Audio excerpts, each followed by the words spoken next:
कराची में अॻूणी वज़ीर आज़म बेनज़ीर भुट्टो 15 साल अॻु अॼोके ॾींहं ते 8 सालनि जी जलावतनी खां पोइ वतन वापसी आई हुई त कराची में अवामी समुट संदुसि शानदार इस्तक़बाल कयो वियो आहे। इस्तक़बाली जलूस जॾहिं त कारसाज़ वटि पहुतो त बम धमाका थिया, जंहिंमें 177 माण्हू शहीद ऐं 600 खां वधीक ज़ख़्मी थी पिया। पीपल्स पार्टी तरफ़ां अॼु ॻड़ी खुदा बख़्श में शहीदनि जे ईसाले सवाब लाइ क़ुरान ख़्वानी कराई वई आहे। शहीदनि खे भेटा पेश कई वई आहे।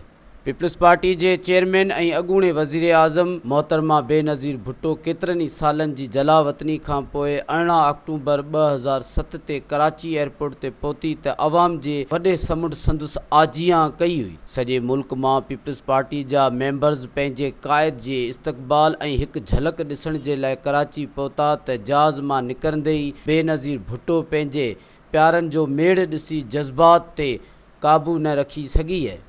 पीपल्स पार्टी जे ख़सूसी सिक्योरिटी जा निसार जे बेनज़ीर भुट्टो जो इस्तक़बालिया जलूस कुझु किलोमीटर जो मुफ़ासिलो तय करण बाद शाहराह फैसल ते कारसाज़ वटि पहुतो त बेनज़ीर भुट्टो जी बुलेट प्रूफ ट्रक वेझो 2 धमाका थिया, जंहिंमें हू पाण त महफ़ूज़ रही पर कारकुननि समेत 177 ॼणा शहीद थी विया। मज़ीद ख़बरनि ऐं तफ़सीलात लाइ विज़िट कयो असांजी वेबसाइट www.awamiNewsHD.com ऐं ॾिसंदा रहो अवामी न्यूज़ HD।